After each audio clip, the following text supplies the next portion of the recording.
All right, I'm doing my presentation on mobile learning. This is learning outside of the classroom via a computer or a phone. It's a pretty new form of education. It became really popular in 2020 because of COVID, where most in-person classes were canceled and everyone was using mobile education. So that is why it is so vital for teachers to understand this new form of education. There are pros and cons of mobile education. Some benefits include you can learn anywhere. So all you need basically as a teacher and a student is a phone or laptop and a internet connection. So that just un- it doesn't limit your your places where you can learn in the world. Even you can be teaching in America, someone in Germany. Learn on your own schedule. For students busy with jobs and family, they can create their own school schedules. Cyber classrooms. That means there's a benefit because of this, because you don't have a physical limitation to how many students you can have in a single room. Disadvantages of mobile learning: communication breakdowns. Students may feel isolated and motivated by a class held solely online. That's why communication is super important. Class relationships with no physical contact between students, friendships, and study groups are harder to create. Another reason communication is so important. Here's some communication basics. So it's vital to keep in good communication with your students and students with students as well. Forms of communication: email, personal Zoom meetings, school online learning tools, an online discussion forum. Basically, an online discussion forum would take the form of a forum where someone could post a question and either the teacher or a fellow student could answer that question and everyone could see it.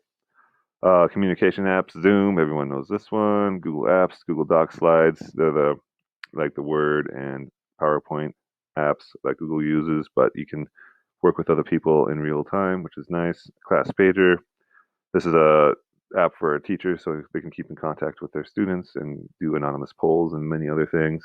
Um, Education apps: Khan Academy, great resource for any information about any subject. Class Dojo, this is kind of like a group forum where students, teachers, and parents they can all communicate in a good uh, way. WebEx is just like Zoom, but a little bit more complicated and better for classes. Turnitin is an app that you use as a teacher to see if your students are plagiarizing. Uh, these are just the basic apps you can find apps for whatever topic, for whatever grade range and language. I mean, there's thousands and thousands of apps for teaching any subject.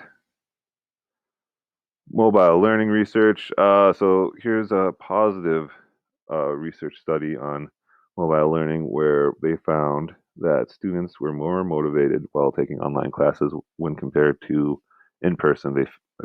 The students felt that they were more in control and they had just a better time keeping up with work.